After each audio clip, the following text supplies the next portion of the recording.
start. Yeah.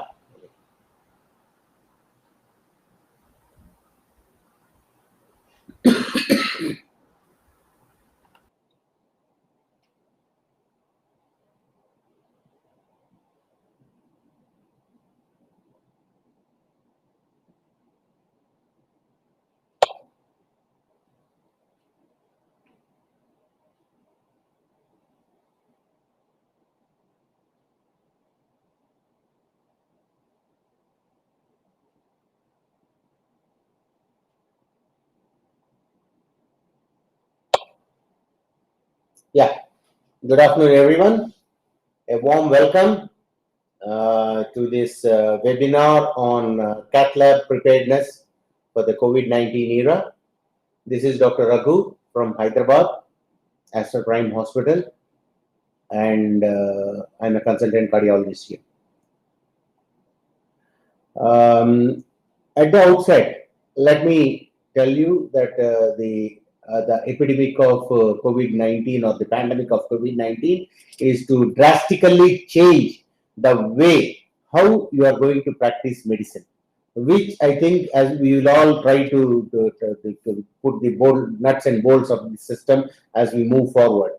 But I thought this afternoon we need to discuss certain guidelines because the numbers are increasing in India. A lot of us are at risk, and a lot of our colleagues in the Cath lab, the staff in the Cath lab, up to the class 4 personnel in the Cath lab are at risk. So I thought that it would be a good idea for me to discuss about the preparedness of the Cath lab. And paradoxically, for the last 2 days, we had a patient with a COVID positive, and I will share that case also as we go forward in the discussion. So we all know that coronavirus 2 is a highly contagious disease and has got a high mortality. The focus as of now is to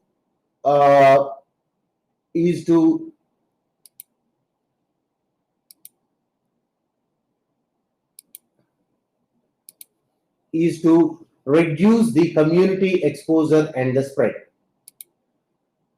So we know from the Twitter and from various social media that the cardiologists or a lot of cardiologists are contracting the disease. Some of them are succumbing to the disease. At the same time, we know that it is not always possible to know which of our patients is infected and who is not. There is a major challenge what we are going to face in the times to come in near future. Some patients with COVID-19 seem to present as a ST elevation myocardial infarction, and for those people who are asymptomatic, we might not know the status of COVID-19 even after performing a primary angioplasty. Because the disease is highly contagious, we need to take care of all our front-line staff. But unfortunately, as we know, globally, there is a shortage of personal protective equipment.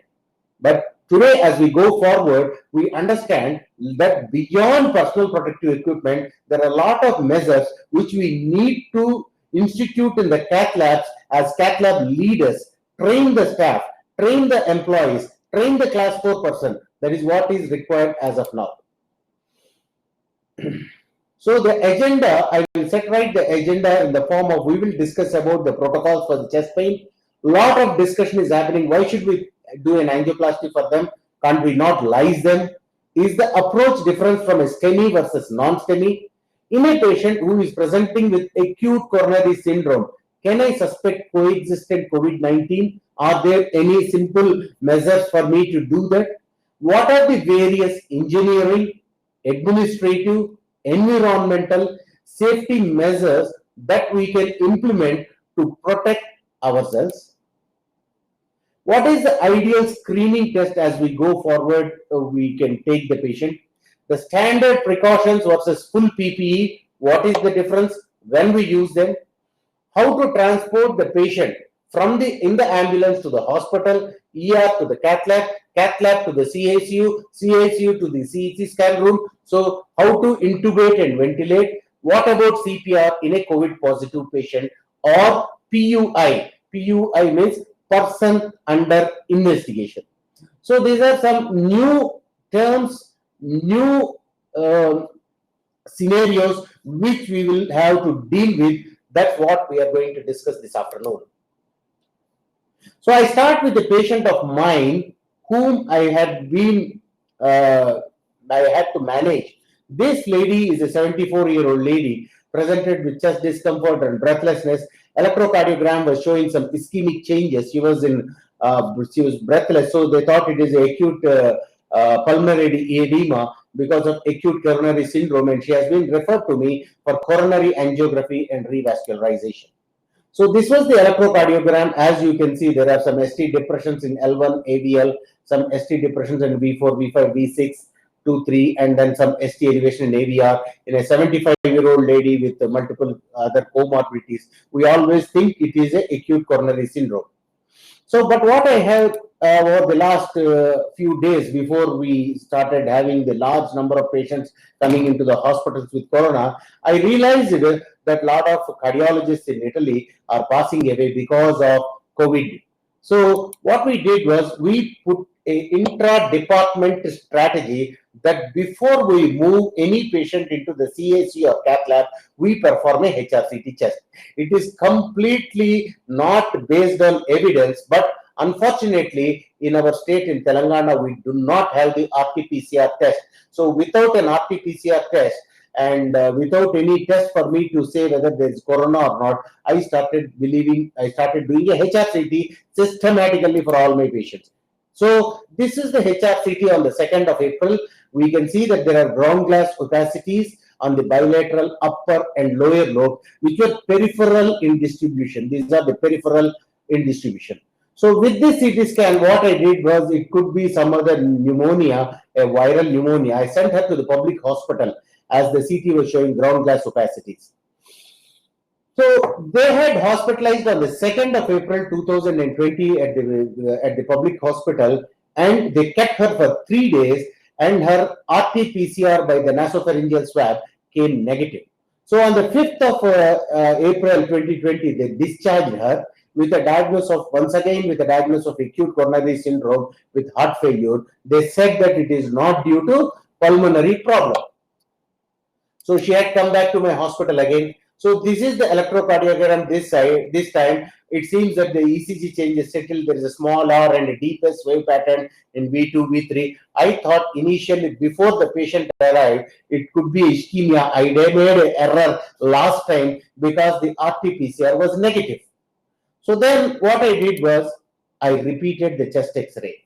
You can see the chest X-ray is showing peripheral consolidations in both the lungs. It is much worse compared to the past, in the previous time on the second. Second, we did a direct CT scan. And this is a classical CT scan, which as cardiologists, we need to learn from how does a CT scan picture look like in COVID. There are ground glass opacities with consolidation. You can see all the white area with the air bronchogram. You can see the air bronchogram effect. Here is the air bronchogram in the apical and basal segments of the lower lobes. Then you can see with large areas of consolidation and air bronchogram here. So these are more in the lower lobes, not in the upper lobes. So, and it is more peripheral. Now there is the third picture. What you see in these are from the same patient. This is you can see a peripheral consolidation with a central sparing. That is a peripheral ground glass opacification with a central sparing. You see, normally pulmonary edema, you think it to be a perihilar location, but here you get a periphery with a central sparing. So this is the classical CT scan picture, which we should look like an electrocardiogram pattern recognition as we go forward. Now you can see one more magnified view. You can see, when you see the magnified view, you can see interlobular septal thickening. You can see, which is not seen in any normal pneumonia, and which gives a name called as a crazy paving pattern, lung pattern, which is seen in a COVID pneumonia. So these are the classical CT pictures, which as we go forward, we will be forced to interpret and try to make it.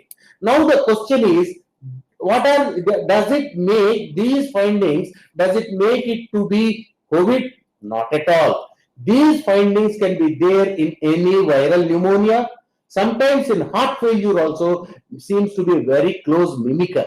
But what happens is these findings should alert you to think of an alternate diagnosis beyond an acute coronary syndrome. The negative findings compared to, for example, in a heart failure, we think of there is an effusion, and if you think of an infection, there should be some cavitation or lymphadenopathy, which are not there. So these are findings which possibly indicates a viral pneumonia, but not necessarily COVID. So now the question now what we need to ask is, okay, Dr. Raghu, should we do a HRCT for my patients who are presenting with COVID? I leave this discussion to your individual things, but what does the literature say in the last month? Last month, 27th, the Radiological Society of North America said that routine screening is currently not recommended by most professional organizations or US CDC. But at the same time, you can see that there are pros and cons of this approach. So it has not clearly, it has given a statement and left pros and cons. So possibly I take some degree of this one there. And the conclusion part of this article says that CT scan is not recommended. But however, we anticipate that the use of CT in the clinical management will potentially evolve. So they have said that at this point of time, they do not recommend it, but it might evolve over time. So that was what was the COVID-19 CT, HRCT chest. Lancet also produced another article editorial saying that we should not do CT scans, but at the same time, we are not working in a Western country where you can do an RT-PCR with a rapid turnaround time. Unfortunately, we are not in that scenario. Now, at the same time, there was a European Society of Cardiology has conducted a lot of webinars, and Dr. Antoine Khalil from Hospital de Pichat from Paris has said that no imaging if the patient is not hospitalized or does not need oxygen. But if you want to do some radiological investigation, we need to prefer a CT scan over chest X-ray. The basic premise is if you are exposing your radiographer to COVID, let him be exposed with a CT scan investigation because it gives a superior information compared to chest X-ray. The typical X-ray appearance of ground glass opacification or peripheral consolidation can be seen both on X-ray and CT scan. CT is more accurate. That is one of the most important things. And trust the typical CT findings even if the RT-PCR is negative. So repeat CT and on the day of admission and on the day 7 will tell you how is the progress of the patient. And do not forget that there are other causes for the same finding. Now coming back to the patient. So what we had done was the first RT-PCR from the public hospital was negative.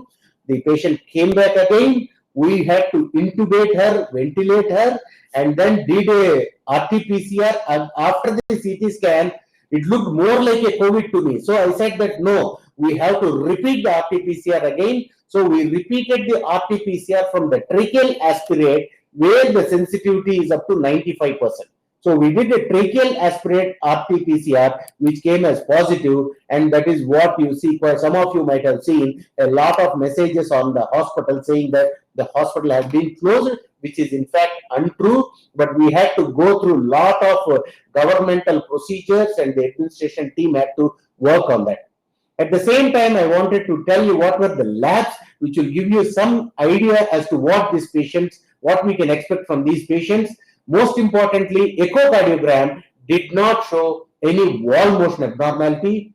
Troponins were elevated, but not grossly elevated, 200 and 500.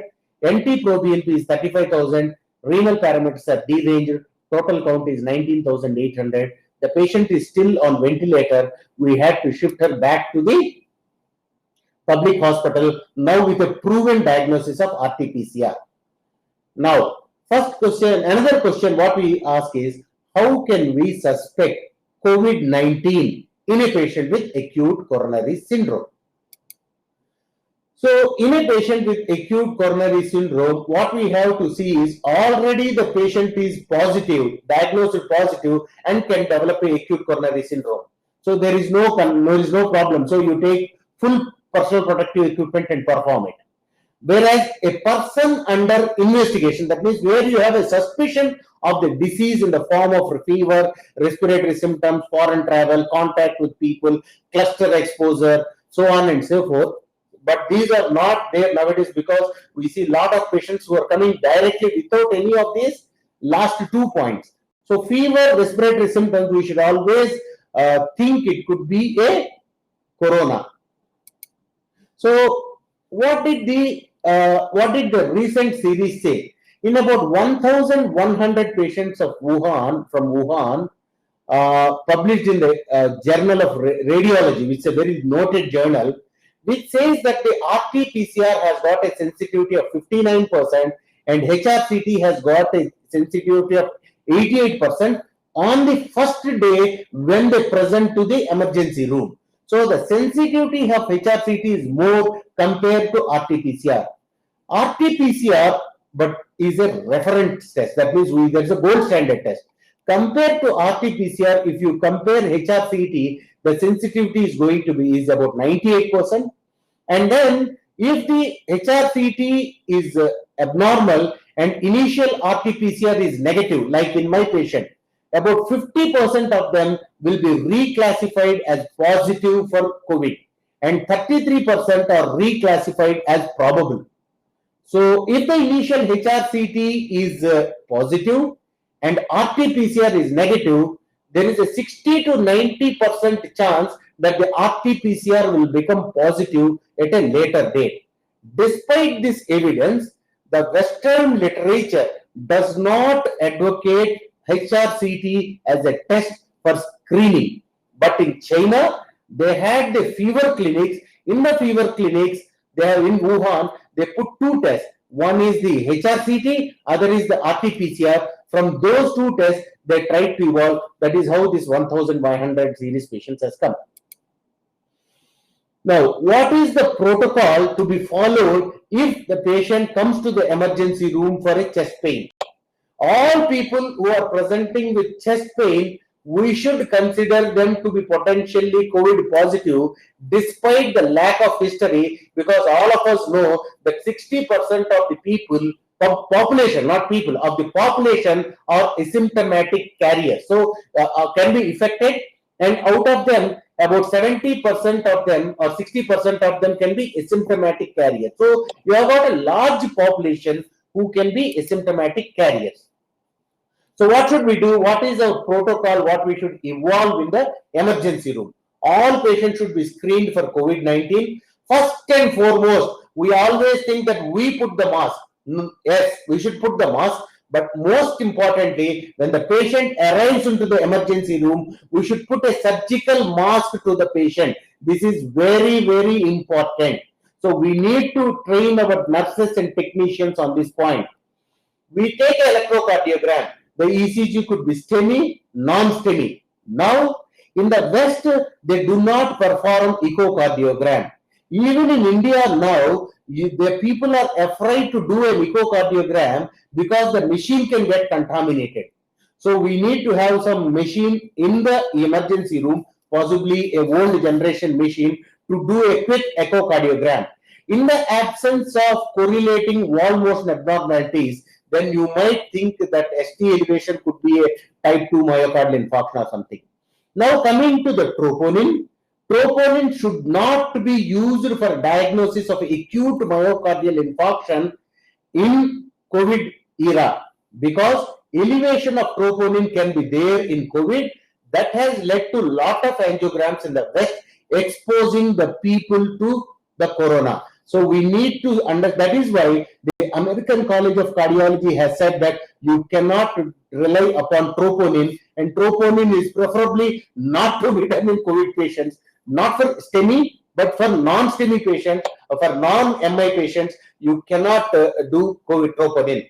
If there is doubt, there is a variable thing, but what I have been doing is doing a CT chest, but in the West, they do not do. Why they do not want to do HRCT chest is because after doing the CT scan, the room needs a break of anywhere between 4 to 6 hours for deep cleaning to prevent the transmission of infection to the other room. If you have got the fortune of having 2-3 rooms, CT scan rooms in your hospital, possibly we might have to dedicate one room to the COVID patients. If there is a respiratory distress in the emergency room, we should avoid ambu ventilation. We should avoid high flow nasal cannula. We should avoid non-invasive ventilation like BiPAP and CPAP. We should avoid them. If we require to do an intubation, we need to make a place in our emergency room where we should have an isolation where only minimal staff are available. We know that it is apart from type 1 myocardial infarction, so the COVID-2 can produce type 2 viral myocarditis, coronary stress cardiomyopathy, tachyarrhythmia, so on and so forth. So what is the appropriate protective gear? So we need to choose the protective gear based upon what we are performing for the procedure. The first is the non-aerosol procedures. For example, you are consulting in the emergency room. Please do not see any outpatient in this time, because it has been shown in China that people who continue to see outpatients had more chances of developing corona. Transthoracic echo, also you don't need it is non-aerosol. Blood sampling is non-aerosol. But aerosol are high flow nasal cannula, non-invasive ventilation, intubation, transesophageal echo, ambu bag, and most importantly, cardiopulmonary resuscitation. So these are the procedures where these procedures can cause aerosol producing. If there is aerosol production, please understand that you have got 13 layers or 13 steps to be followed. If there, for example, you have a patient who needs intubation, who needs cardiopulmonary resuscitation, all the people in the room should have to follow these 13 steps. Please do understand, it is very, very, very, very important. If it is non-aerosol, then the standard precautions apply. That means you are working in the emergency room, then you should put an N95 mask or a higher level than N95. Now N91 and N93 do not work. And in case if you do not have an N95 mask, a 3-ply face mask can be used, but it is not the optimal one. Goggles, very, very important, or disposable face shield that covers the full front and the sides of the face. A single pair of disposable patient examination gloves and disposable gowns. This is the non-aerosol. If it is aerosol, do not rush to do a CPR or intubation. Put the PPE and then go. Otherwise, you are going to put yourself at the highest risk, not only yourself, but also your colleagues. Now, is the management of STEMI and non-STEMI different in the COVID era? So, if the patient is presenting with chest pain in emergency room, if there is a STEMI and regional wall motion abnormality is there on the echo and ECG both are correlating, then you need to move to the cath lab for primary angioplasty. If it is non-STEMI, please do not do any emergency angiogram. It has been recommended that we need to do a COVID status like what we have done in my patient. It was not a STEMI, it was a non-STEMI. So we did a COVID status. Only if the COVID is negative, you can go for an angioplasty. If the COVID is positive, you have to do only medical management. If the COVID is positive and you got a large infarct, patient is hemodynamically unstable, high gray score, then possibly you can take up this patient with full PPE. Now, how do you risk stratify? We should avoid intubation in the cath lab. We should, as we go into the engineering, we will do, but the combined German and Italian guidelines say that if it is COVID positive, one should wear full PPE, and we should have a checklist in the emergency room to rule out COVID. Always now itself we should institute a checklist. If the checklist is positive, then you should start thinking that this patient is a PUI, that is person under investigation. If the patient has got the symptoms of COVID and COVID probability is high, then you should take the full PPE. No excuse. The patient should be given face mask. All patients in the hospital, whether they are in the emergency room, ICU, Cath lab rooms, they should all get a face mask. This is a fundamental thing. And if it is low probability of COVID, then possibly you can take a basic protection.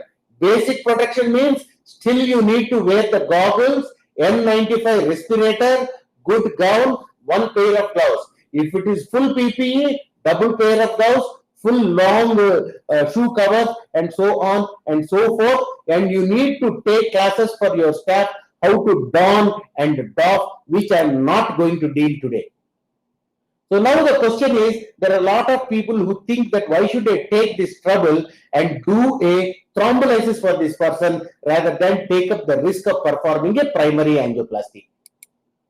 The answer is this: both the Society of Coronary Angiography, the American College of Cardiology, European Society of Cardiology says that the lytics are not preferred because your results are suboptimal. Patients need to stay for long in the ICU. They remain inpatient. So they have a risk of developing infection, or if they are already asymptomatic carriers or they are positive, they have a risk of transmitting. We all know that angioplasty is very fast and very successful and very good result. If the patient is not very sick, we should do an angioplasty for these patients. Now, what are the do's and don'ts in the cath lab? We should avoid performing endotracheal intubation in the cath lab. In this era, we do not do any elective angioplasties. So, but for example, if the patient has got STEMI with multivessel disease, you should not do the non-culprit PCI unless it has got a compelling indication. If you have in the cath lab, we should use effective PPE. We should do PCI of only the culprit vessel. Intubate before the cath lab. Before you shift to the cath lab and the patient has got respiratory distress, we need to intubate. Whenever you are intubating, you should have very minimal staff. And if the patient had a cardiac arrest, going forth, I think we all need to equip our units with an automated CPR device, because CPR has got a very high chances of aerosol generation and risk of transmission of infection to the people. So you have to wear full PPE and do CPR. I think it is very, very challenging for us to do this. I've been seeing some videos from China and all that. They did a fantastic job, but I'm skeptical whether we'll be able to replicate their efforts. So what procedure should be done outside? Intubation should be done outside. IABP should be done outside. Venous pacemaker should be done outside. ECMO outside the cath lab. Pericardial centrifuge should be outside the cath lab. We need to create cots within our hospital with these requirements of the instrument for these things. Now, we need to take care of the workforce. It is very important. All our nurses, all our technicians, all our class 4 employees, they are all very important for us to prevent the problem for them. So we should ensure that we have a lot of PPE chains. We need to talk to the administration. We need to train them on donning and doffing, and multiple times we need to train them. A lot of sound is coming. It's raining. Okay. So we should work only with the non-essential staff. We should reduce and isolate. We should have very limited staff. As I go forward, I will share with you how to staff your cath lab, how you should stagger your cath lab. One of you gets infected, then you have to have a backup person. So we should take care of the well-being of the staff. You should train them, make them understand what is corona, what is infectivity. Let them not get very apprehensive reading all from the WhatsApp. Very, very important that there is no room for heroics.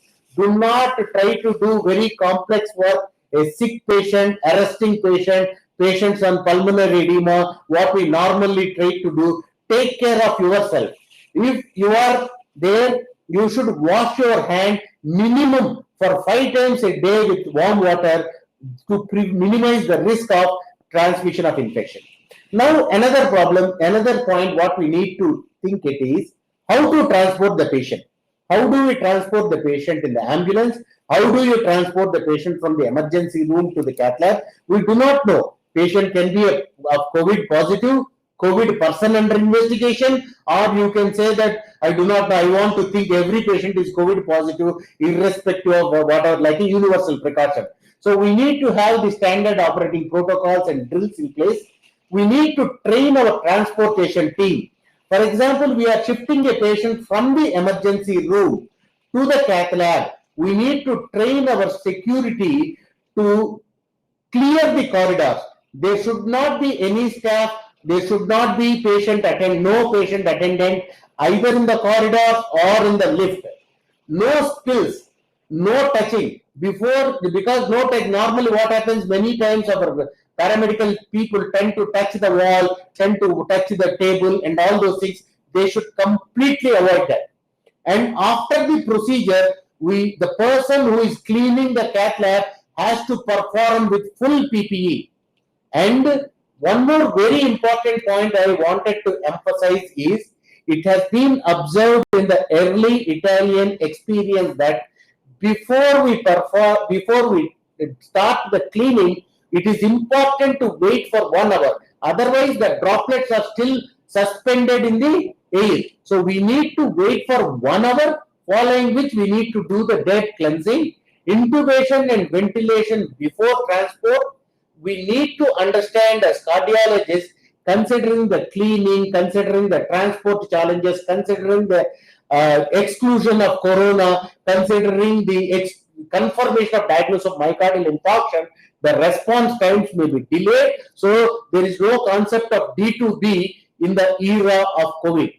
Safety first. Normally we think safety of the patient, but now you have to think the safety of yourself. You are a very precious resource for the society, and the safety of the co-workers. It is most important for you what you need to take care. And then once the procedure is done, let us say you have got a person under investigation. You cannot mix them with the normal people. You have got a person under investigation where you suspect but not confirmed, then they should go for a isolation room, not to a general ward, not to an ICU. You have to identify a single room where only this patient will be available.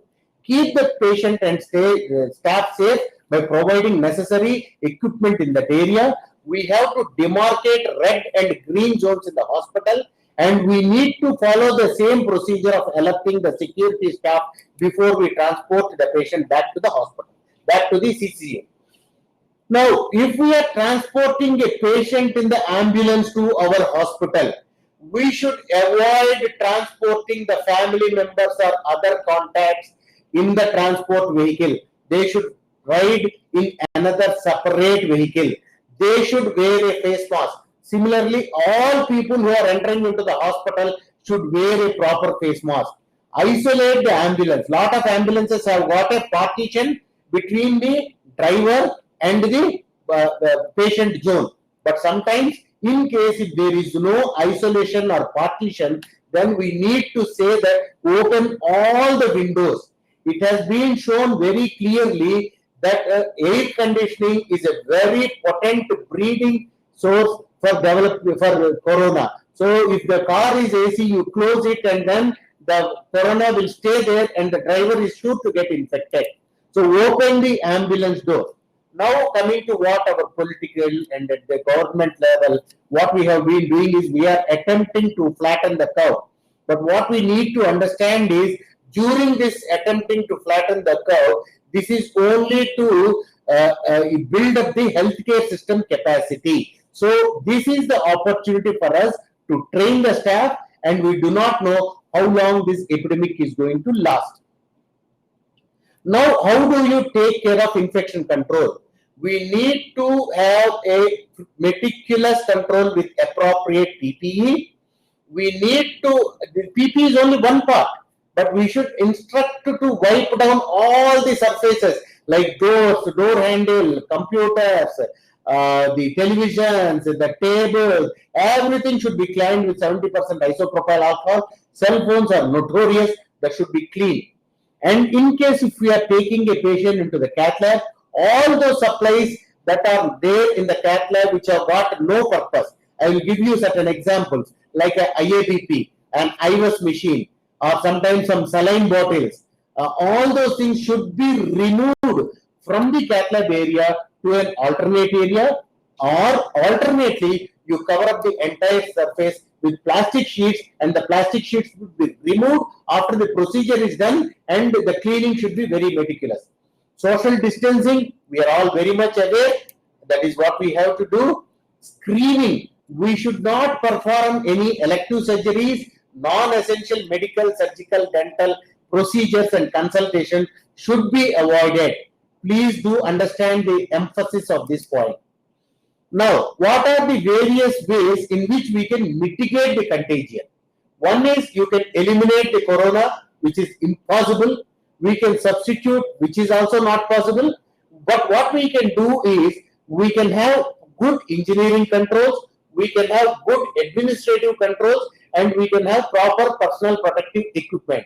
This is a inverted triangle, you can see, or an inverted pyramid. So the red is the least effective, the blue is the most effective. So PPE is important, but more than PPE, we need to have certain engineering controls in the cath lab and administrative controls in the cath lab. So what are we have to train our staff, that is one of the important administrative control, and we have to wear the lead apron beneath the PPE. Do not wear the lead apron over and above the PPE. This is very important. You wear the lead apron. If the patient has got a strong COVID history, use a HEPA filter generating mask, not a normal N95 mask. Now, proper hand washing, proper steps for donning and doffing, front surface of gloves and face mask should not be touched. Gloves also should be learned how to wear properly and disposed of. Sequence of donning and doffing, we have got lot of videos. I would request you people to take leadership to train your staff on these things. But we are going to discuss certain important points in this thing, like the environmental issues. We have, if you have got multiple cath labs, dedicate one room for suspected or positive COVID cases. If there are no multiple cath labs, we should ask the patient to wear surgical mask. We should have precautions for intubation. We should have all the non-essential cath lab equipment should be removed, like IABP, like your IVUS, FFR, OCT machines. Reduce the number of personnel who are entering and exiting the cath lab. Meticulous deep cleansing and disinfection of the cath lab after procedures. And thorough cleaning procedures need lot of time. So you might have to do it as the last case of the day. Bedside procedures should be done as much as possible rather than moving them to the cath lab. People, most important, last point, people who are cleaning the cath lab should wear full PPE. Now coming to the ventilation system. Unfortunately, in India, we do have only few cath labs with a positive pressure ventilation in the cath lab. But when I discuss this with many of the colleagues, with many of my friends all over the world, many of the cath labs have got a positive pressure AHU, which has got more than 12 air exchanges per hour. That is going to reduce the risk of transmission to the people who are performing the procedure if they are wearing PPE. So that means you should have a positive pressure in the cath lab. Going forward, we should all install this. But at the same time, the positive pressure is going to protect the people who are within the cath lab. But if you want to protect the people who are in the CICU or who are in another adjacent OT, we have to have a negative pressure ventilation also. So we have to have a system where it is a positive pressure and where it is a negative pressure. Nowadays we get systems with both capabilities, dual capabilities. So as long as we are working in the cath lab, it has to be positive pressure. Once the procedure is done, it has to be a negative pressure ventilation. Majority of the US cath labs are being equipped to be negative cath labs nowadays. What are the now we have discussed the engineering controls. Administrative controls do not allow anyone into the cath lab. We do not know whether that fellow is bringing infection or taking infection from the cath lab. So we should avoid allowing all people into the cath lab. Now we have to have people, because in our cath labs we have got a lot of people. Some people are more than 65 years of age. People who have got hypertension, diabetes, chronic cardiac disease, pulmonary disease. It is advised to avoid these people to work in the cath lab and in the cardiac intensive care unit. Otherwise, they have a very high chances of contracting the infection. So they need to be explained the need not to work in the cath lab. Now, staffing pattern is one thing very important. I am following a clustered team model where I have one nurse and I have only one cath room. I have got one doctor, one nurse, one technician, one IR. 4 people, one group. So these 4 will work for 1 week, and then we have 4 more people, similarly as one more group. So that is what I am following in my hospital. Otherwise, if you are only one doctor working in the cath lab, then you have to be very careful before you take up the patient. If you have got 2 people, then somebody can work during the day, somebody can work in the night. What I did is with 3 of us, we are managing in a cluster team approach. You have got all multiple ways in which you have to staff, because you have got 2 cardiologists. You bring both cardiologists, and both can be infected and both need to be quarantined. It is not a right strategy. So you have to have appropriate staffing plans also to overcome this. Now, which procedure should be deferred? We should not do procedure if the patient has got pneumonia and ST elevation myocardial infarction. Such patient should be thrombolized. Non-ST elevation myocardial infarction, if there are low risk features, do not touch them. Type 2 myocardial infarction, like what my patient had, do not touch them. Troponin positive myocarditis, do not touch them. Do not perform peripheral vascular procedures. Do not perform structural heart disease procedures. Do not perform electrophysiological procedures during this time unless the patient has got life-threatening symptoms or is hemodynamically unstable. Now, ACS with STEMI, they go for the cath lab. Non-STEMI, they will not go for the cath lab. That is what I have told you. Now, the conclusion would be, we have to become prepared for the COVID pandemic. It is real. It is at your doorstep. Unfortunately, for people, some people like me, it is already in my hospital. Fortunately, not in the cath lab. So we need to reschedule all non-urgent and elective cath lab procedures before we take up the patient. Be clear that this is a STEMI and this patient is going to merit and benefit from an intervention. Meticulous donning and doffing of PPE is very, very important. As much as possible, performance of bedside procedures, staffing modification to limit infectivity and preserve the staff which is available, who are available in this one. There are quite a few questions which are coming from the chat box. You can start typing the chat box questions, but I will try to answer them live. Quite a few questions. So, which antiplatelets are recommended for COVID-19 for ACS for optimal medical management? Obviously, you took a dual antiplatelet therapy. So, either aspirin plus clopidogrel or aspirin plus ticagrelor, as like what we do in a routine practice. COVID era does not require a different therapeutic choices at the moment. Now, how to do personal protection in the cath lab? This is very, very important. Do not take high-risk cases. If you have got high-risk cases, please wait before you take up these patients, because you need to have a full PPE. I am telling you, it has 13 steps when you are donning. When you are doffing, you have to hand wash, hand scrub, hand foam 5 times. 5 times when you are removing, and when you are donning, it is 13 steps. So it is a very laborious process. You have to get trained, you have to train your staff, and you have to train your AYA also. So you have to be very careful about it. You might, but as a whole, interventional cardiologists are very, they have very low, they're quite impatient like me, so they want to get it done very fast. So that is the problem. So we need to understand that personal protection takes a lot of time. Without personal protection, do not take any patient, do not risk your life, because even big people like Boris Johnson, Prince Charles are getting affected by corona. What about people like Dr. Raghu? We are nothing compared to them. What is the techniques about COVID, personal protection techniques? What is the role for hydroxychloroquine in COVID-19? The ICMR recommends that for people who have got a high risk exposure, hydroxychloroquine prophylaxis is important for the staff. So, for example, we had the COVID positive, for some people who were the primary contact, we had given them hydroxychloroquine. Fortunately, I did not have a direct exposure, so I avoided it because I personally feel that the data is not very strong, but once the ICMR has recommended, I think you should use it.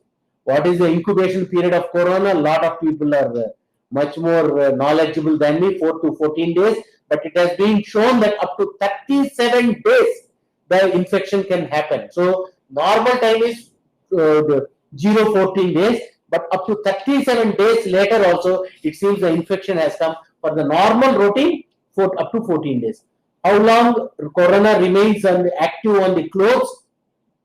That is one important thing. If you wash the clothes, apply detergent plus some disinfectant. It has been recommended. For example, you wear your scrubs and go back to the home. You have to have a bath, rinse and soak your scrub suits in Lysol water. So that is very important for you to make the infection low. So Lysol soaked water is important for you to reduce the infection.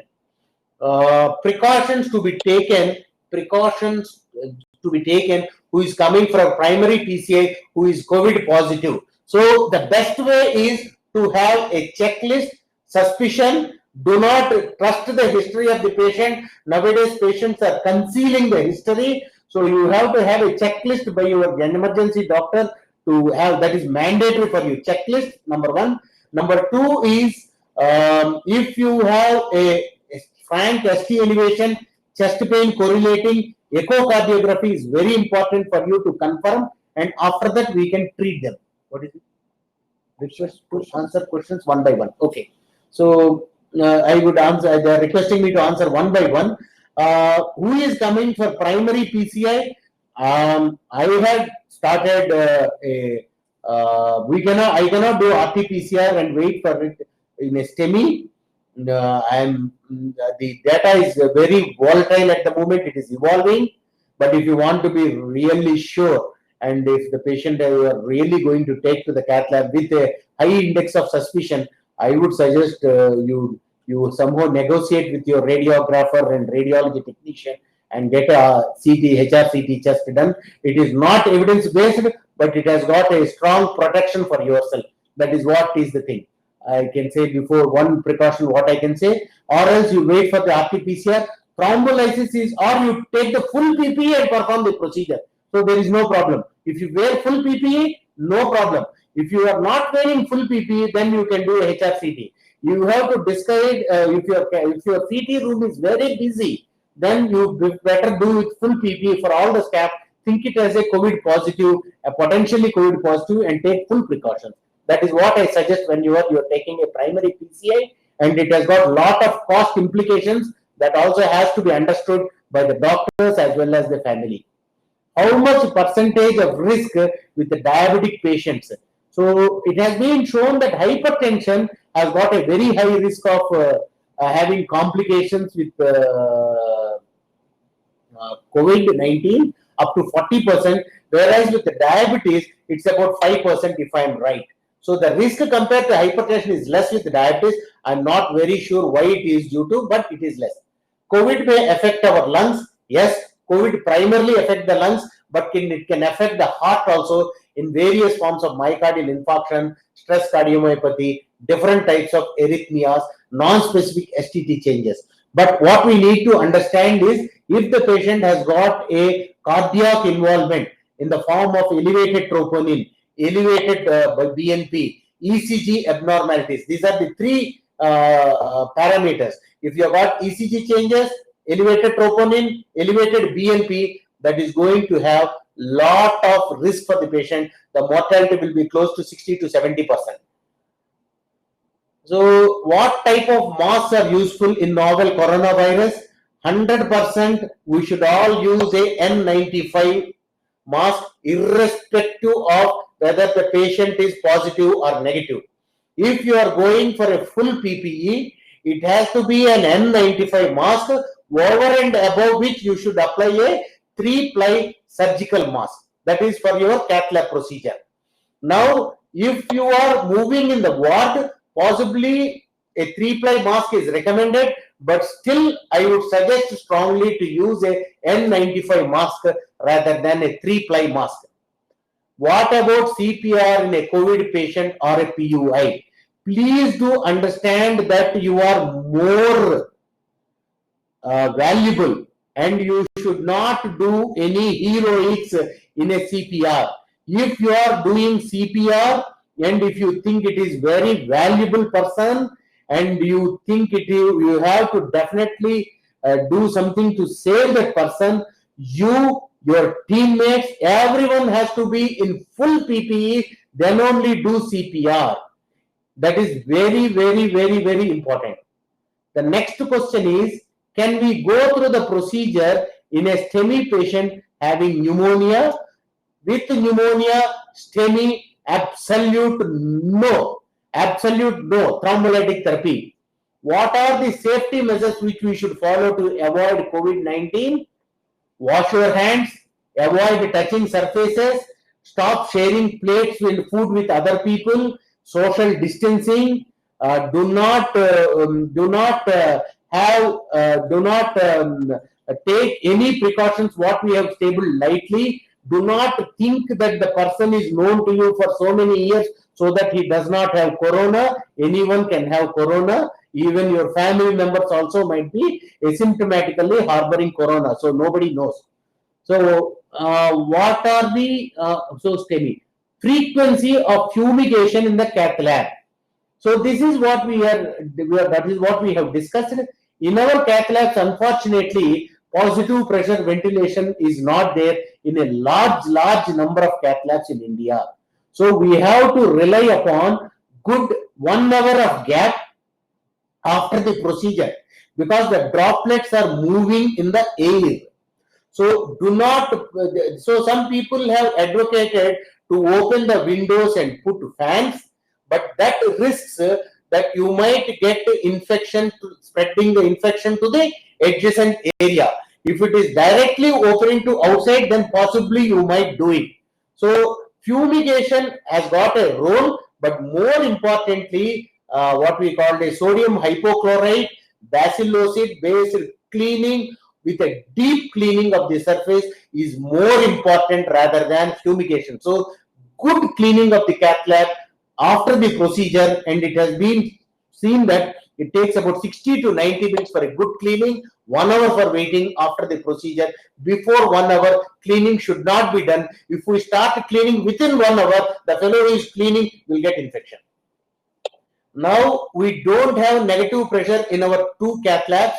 Yes, as I told you, we do not have negative pressure. Many cath labs do not have positive pressure, but this is an opportunity for us to adapt to the new challenges.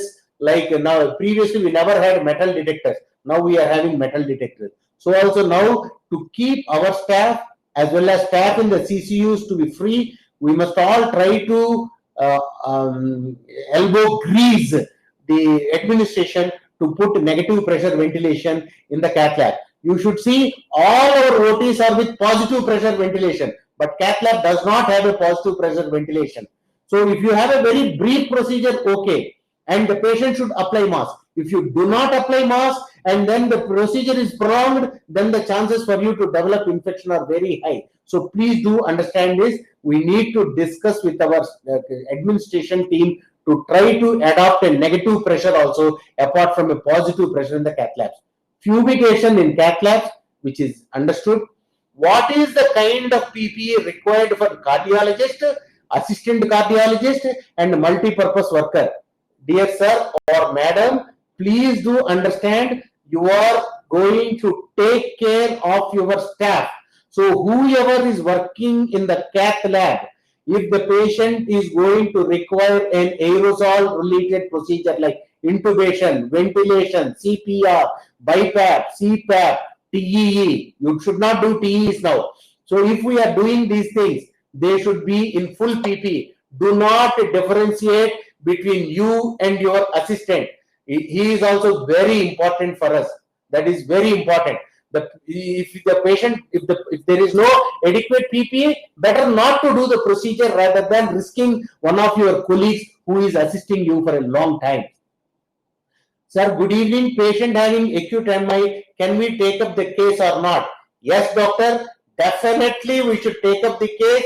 We should be trained to don and doff the PPE and do a primary angioplasty. If you thrombolize, we all know that if you thrombolize, you are going to have more events, prolonged hospital stay, more complication, more cardiac arrest, more vascular reocclusions, more chances of ventilation, more chances of CPR. So as much as possible, primary PCI with good protection is for STEMI. What are the reasons for decrease in the incidence of STEMI? It is not the decrease in the incidence of STEMI worldwide. People are afraid to come to the hospital. People, I think about till date, I don't know how many, 140, 150 people have died due to corona in India. But in my own practice, I must have lost in the last 2 weeks about 7-8 patients. So I am losing more patients because of lack of medical care rather than I'm not qualified to state that, but I'm saying that a lot of patients are losing life because of non-availability of medical care. So that is the reason why STEMIs are low. STEMIs are low because STEMIs are always there. How can in 1 week, how the STEMIs disappear? They are not able to come to the hospital. They do not have money to get the procedure done. And we are not available for them to attend to. So there are a lot of things. Fumigation for the cath lab, I address it. The next question is, any correlation between COVID infection and coronary artery disease? Absolutely. It produces a demand-supply mismatch. So type 2 myocardial infarctions are there. Because of the stress of COVID, it has been shown that type 1 myocardial infarctions are also possible. So coronary artery disease is a consequence of COVID, or a patient having coronary artery disease with a STEMI can be a non-suspect carrier of COVID. So that is what we need to understand. What is the difference between heart failure and bronchitis and breathlessness? This is a very important question. I was also trying to answer this for myself. So this is where our clinical acumen comes into play, because COVID-19 also has got asymptomatic elevation of troponin, asymptomatic elevation of BNP. So we might not be able to pick up the real heart failure. So you need to understand the history. You need to understand how to read the CT scan. Based on that only you will be able to do. Having said that, it is impossible as of now to differentiate heart failure from COVID as a cause of breathlessness. You need to use your clinical judgment to make a diagnosis of this. So, does PPU provide absolute protection? Yes, as per the experience in China, as per the experience in Italy, if people have been trained, retrained on wearing this PPE, and if they don and doff properly, this is the most important thing. It provides a near close to 100%. In Italy, in the first 2 weeks, about 65 doctors and total of 300 medical healthcare workers have died. But After that, their numbers reduced drastically because they understood how to wear and how to don and doff. If we do not know how to don and doff, we will also get infection. There is no doubt in that. So we should know how to don and doff. So if you know how to wear the PPE properly, possibly see these videos multiple times. I was proposing in my hospital that everybody who comes into the hospital should have a huddle or play these videos on our television network multiple times. How can we echo machine cleaning protocol? I will ask the USV team. I have received some protocols from various sources. I am sure you will also get from WhatsApp and all your Philips has given, GE has given, Isote has given the echo machine cleaning protocols. I think I would request you to refer to that. How can we use chloroquine in a case of COVID-19 positive, and we can use it in the case of normal patient? Hydroxychloroquine has been tried in a 20 versus 20 French study, and it has been shown to be possibly useful in patient affected by COVID-19. And out of the control arm, 7 had to be crossed over to from the test arm, have to be crossed to the test arm because they were not able to tolerate the hydroxychloroquine. So, but the ICMR recommends that for high risk exposure to COVID, they should take prophylaxis with hydroxychloroquine. In America, a lot of clinical trials are being done, and they are using chloroquine as a part of clinical trials, but not as a proven medication. So let us be clear on that. So if we are using hydroxychloroquine, you are using it with a hope rather than with a substantiative evidence. I think we had a very good one. Then one more question I missed out. What is the role of AC inhibitors in COVID-19 infections? As of now, the European Society of Cardiology, the American Heart Association, in the latest article in circulation published 3-4 days ago, state that there is no role for us to stop AC inhibitors, ARBs, or ARNI in patients who are already on them. These are all evidence-based medicines. At this point of time, there is no need for us to stop ACE, ARB, or ARNI in patients who are with heart failure or coronary artery disease who are getting treated for the same. I think we had a very nice discussion, a lot of interest from the people who attended this webinar. I will try to synopsize. Even my Aster group also has asked me to synopsize and make a 2-page summary to be distributed amongst the people within the group. What I would do is, when I make this, I will also share with you these copies, and these slide set also we will try to share with you, so possibly it can be a ready reckoner for you. The resources what you can read is the Society of Cardiac Angiography and Interventions has published a document on the 22nd or 24th of March 2020 on the same topic. The majority of the matter is from that article. And in addition, Cardiovascular Innovations Forum and ESC Cardio COVID Forum are the 2 resources where we should follow. They are providing very high quality education for us to be on the top of the line for the COVID knowledge. Thank you all. Thanks for your wonderful interaction. I am so happy, and I would like to conclude saying that it is obligatory on our part to take care of ourselves and our staff in these times of crisis. Patient is important, but first is ourselves and our staff. Second is ourselves and our staff. Third is ourselves and our staff.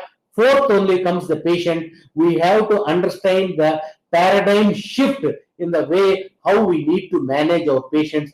Take care, stay safe, but at the same time, try to treat the patients optimally, like what you have been treating all these many years. Thank you all. Thanks for your kind attention, and thank you. Have a nice Easter weekend.